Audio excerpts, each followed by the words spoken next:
En este vídeo os voy a mostrar cómo ChatGPT entiende lo que escribes. Os voy a mostrar la tokenización, mi implementación desde cero y para los que os quedéis hasta el final os dejo una herramienta que he programado para que podáis ver tres métodos diferentes y por qué ChatGPT usa el que usa.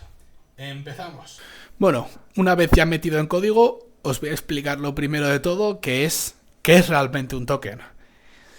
Un token, si os metéis en internet, la definición que vais a encontrar es la unidad mínima de información que puede procesar y que puede entender una inteligencia artificial. Pero os lo voy a explicar un poco más a nivel un poco más simple. Es decir, al fin y al cabo, ChatGPT y todas las IAs son ordenadores, ¿vale? Es decir, yo cuando escribo algo, mando una petición a un ordenador, ese ordenador la procesa y me responde. Pero los ordenadores, como sabréis, solo entienden de números y más concretamente de ceros y de unos y de combinaciones de ellos. Entonces, ¿cómo pasamos lo que nosotros enviamos a lo que ellos entienden? Pues realmente hay dos procesos. El primero, y que es el que me voy a centrar yo, que es la tokenización, y luego habría un segundo. El segundo es como pasar a un embedding.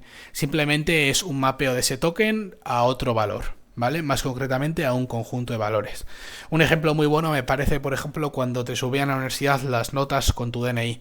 El DNI es la manera que tienes tú de mapear algo que tú sabes a un valor. Y ese mapeo es de tu nombre, bueno, más concretamente tu identificación, a una nota. El proceso entonces de tokens y tokenizar significa pasar esos textos a un número. Entonces, ¿qué se puede aplicar? Pues os voy a enseñar tres maneras diferentes. Lo primero que se nos puede ocurrir y lo más básico a pensar es que ese mapeo sea a través de letra a letra. Al fin y al cabo, una palabra no es más que una combinación de letras y con eso podríamos tener un vocabulario muy reducido, porque con el abecedario, con los números, los emojis y algunos caracteres de otros lenguajes, como por ejemplo puede ser el chino, se nos quedaría un vocabulario bastante compacto y que no ocuparía mucho en memoria. Sin embargo, eso tiene un conveniente, y es que por cómo estamos trabajando, el ChatGPT tiene lo que se conoce un context window. No es simplemente más que por su arquitectura, por las matrices y los componentes de ordenador que tiene, y puede recibir solo una serie de números a la vez, es decir, una serie de tokens. ¿Cuál es el problema? Que si le metemos unos textos muy largos y por ejemplo nuestro context window es de 8 tokens, simplemente vamos a poder pasar una cantidad fija. Y a lo mejor esa cantidad fija no es suficiente como para pasar un contexto al modelo. Es decir, al fin y al cabo el modelo ha aprendido una serie de patrones en el lenguaje. Si hacemos carácter a carácter, va a coger patrones de cómo se relacionan palabras, pero no patrones del lenguaje. Y realmente, con un vocabulario mucho más grande, vas a coger los mismos patrones del lenguaje, pero no vas a coger esos contextos de semántica y demás.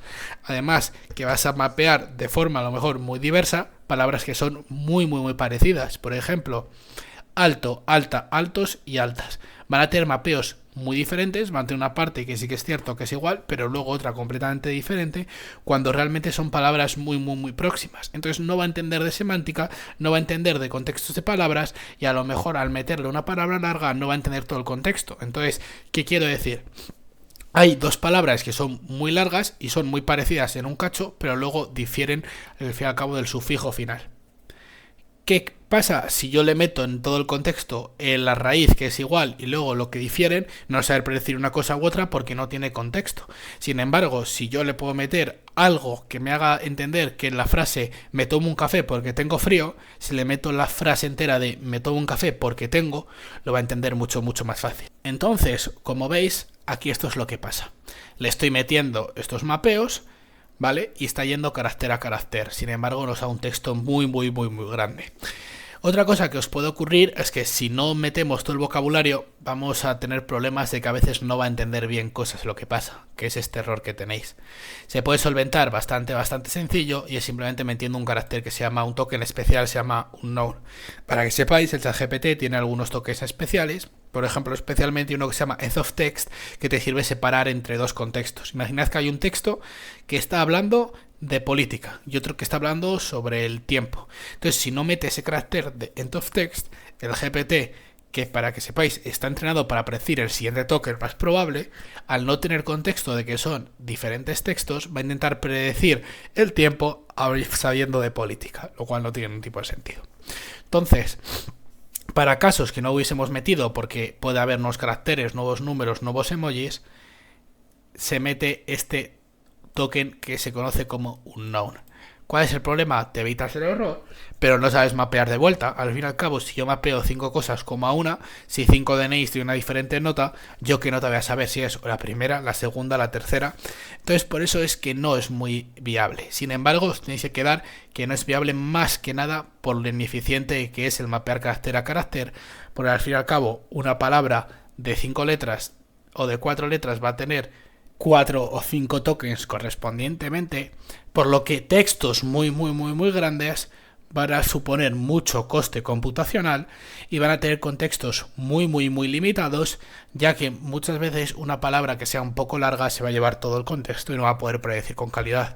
Además de que tenga que predecir un texto muy largo como el que predice el ChatGPT, por lo que hacerlo a carácter tiene que iterar mucho, lo que es un coste computacional muy elevado, muchas GPUs y lo que es en consecuencia mucho dinero y una latencia mucho más alta para que te responda. Es decir, va a tardar mucho más en responderte.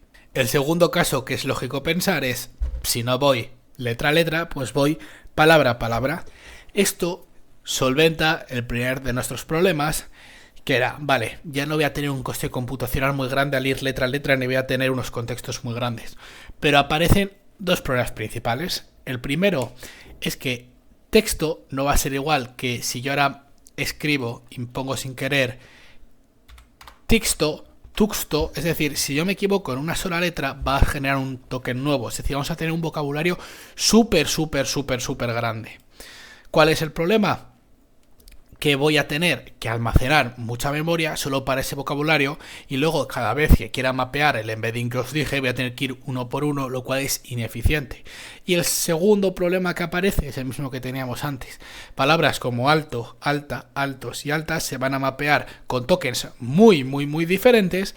Entonces, a la hora de llegar y de querer entrenar, tenemos que escoger muy bien los datos para que haya contextos muy fáciles y muy similares entre ellos, porque si no nos van a dar resultados muy diferentes para palabras muy similares. Es decir, otra vez más, no estoy pillando la semántica. Yo si hablo y digo alto, sé que me estoy refiriendo a un chico, pero si digo alta, sé que me estoy refiriendo a una chica. Sin embargo, si yo tokenizo por palabras, no va a captar esas relaciones y por tanto no va a tener que dar los mismos resultados para palabras que eran muy similares. ¿Vale? Entonces, como siempre se dice, en el medio está la virtud. El algoritmo que se usa y que funciona extremadamente bien no es ni coger letras ni palabras, es coger cachos de palabras, es decir, la mitad justo. Vale, os lo voy a enseñar un poco fácil. El texto se llama Byte Per Encoding y os lo voy a enseñar con un ejemplo. Este ejemplo de la Wikipedia se ve muy bien. Es decir, lo que vamos a hacer es coger secuencias e ir viendo par a par, es decir, este A con este A, entonces luego este A con este A, este A con este B con este B, par a par, por eso byte per, ¿vale? Entonces al principio miramos y vemos que lo que más se repite es A con A. Entonces cojo el primero que hay en este caso y le pongo un nuevo carácter que le llamo Z. En este caso igual, ¿vale? Ahora vuelvo a repetir. Ahora, ¿cuál es lo que más se repite? Pues viendo veríais que es AB, le pongo I. Ahora, ¿cuál es el que más se repite? ZI. Y así hasta que ya no haya pares que ocurran más de una vez, como podéis ver.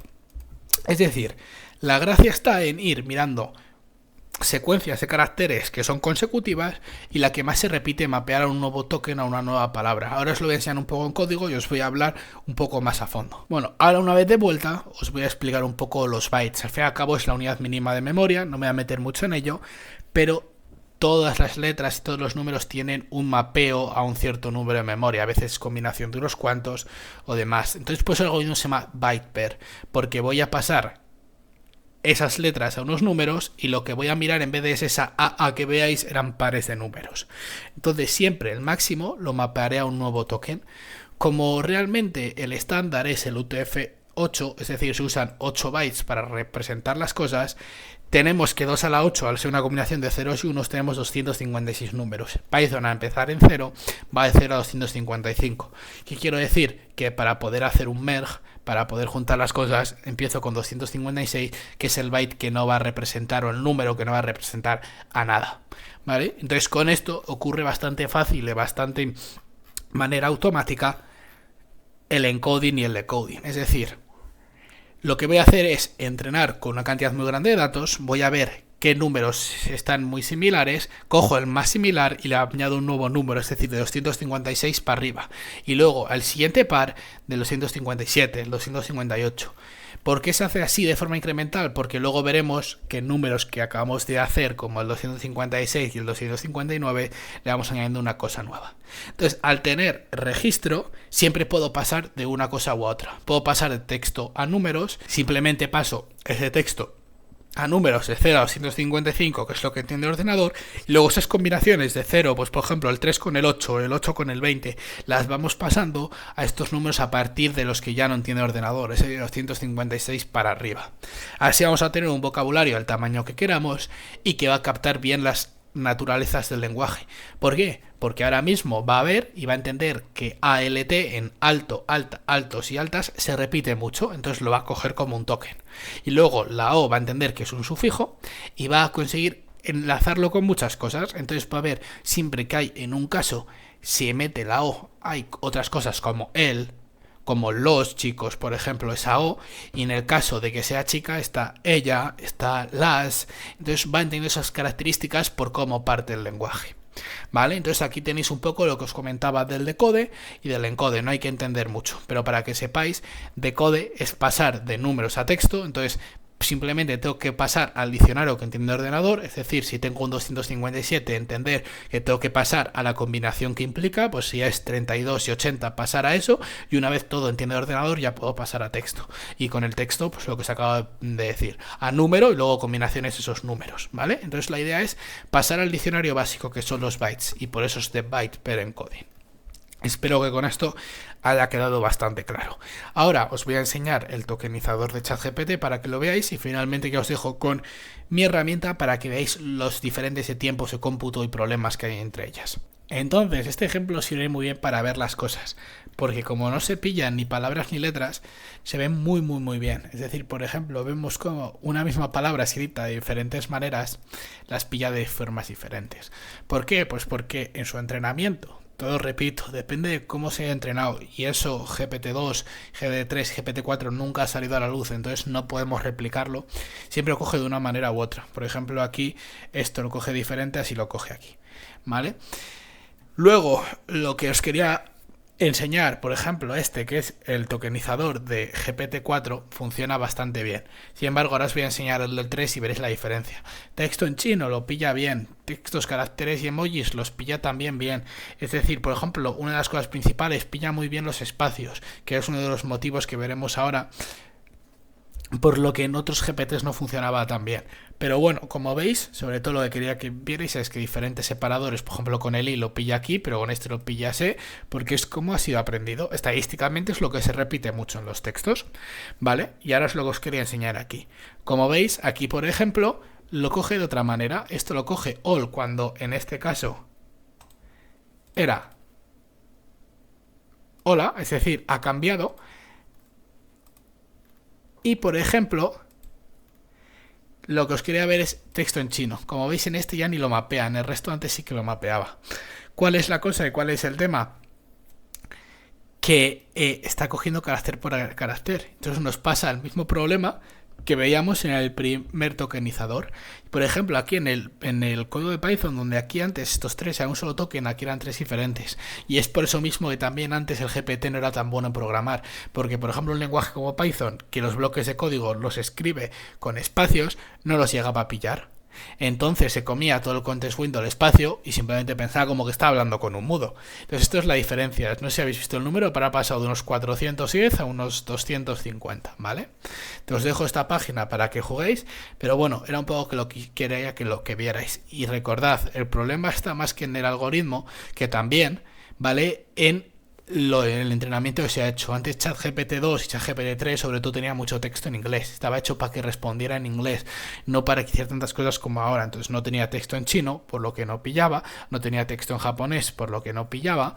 Y sobre todo no tenía nada de programación ni demás, por lo que no era capaz de ver cosas para las que no ha visto y ni ha cogido los patrones estadísticos. Y con esto os voy a mostrar ahora la herramienta que he creado. Y ya para finalizar, pues os enseño aquí un poco lo que son los tokenizadores. El ChatGPT Byte per Encoding, como veis, va int, ligen, ¿Por qué? Porque puede haber Intel, puede haber esas cosas. Entonces, por eso toma estas cosas. Tecnología o va sacando patrones que se repiten mucho. En las palabras, ¿vale? Ves que el tiempo de proceso es menor, al fin y al cabo, por tener muchas menos palabras, un coste estimado menor. Aquí ves que es 3 veces más esto y esto es la mitad. Aquí es el que menos número de tokens tiene, pero porque es más eficiente, por lo que os digo, porque pilla semántica, entonces no hay que tener tan preocupado con entrenar. Además, no tiene un vocabulario tan grande que por mucho el número de tokens sea menor, el vocabulario es muy grande y cada vez vas a tener que hacer un mapeo muy grande. Entonces, en términos globales, gana mucho el byte per encoding. Aquí lo podéis ver, que es un Master 9,4 con más rápido, tiene un contexto muy bueno y es por eso que es el equilibrio perfecto entre uno y el de otro. Es el que usan, por ejemplo, el GPT-4 o el GPT-5, Claude y la mayoría de modelos. Entonces, con esto hemos acabado. Que sepáis que la representación que os he puesto del byte per encoding veréis en la descripción la del GPT-2, que realmente es muy parecida, aunque el entrenamiento, como no lo han sacado, no sabemos cómo se hace, pero lo que quiero que entendáis es por qué se cogen ganchos de palabra, porque es mucho más inteligente y te evita mucha eficiencia y ser mucho más productivo. Espero que con esto se haya quedado todo claro. Cualquier duda me contestáis en los comentarios y hasta la próxima.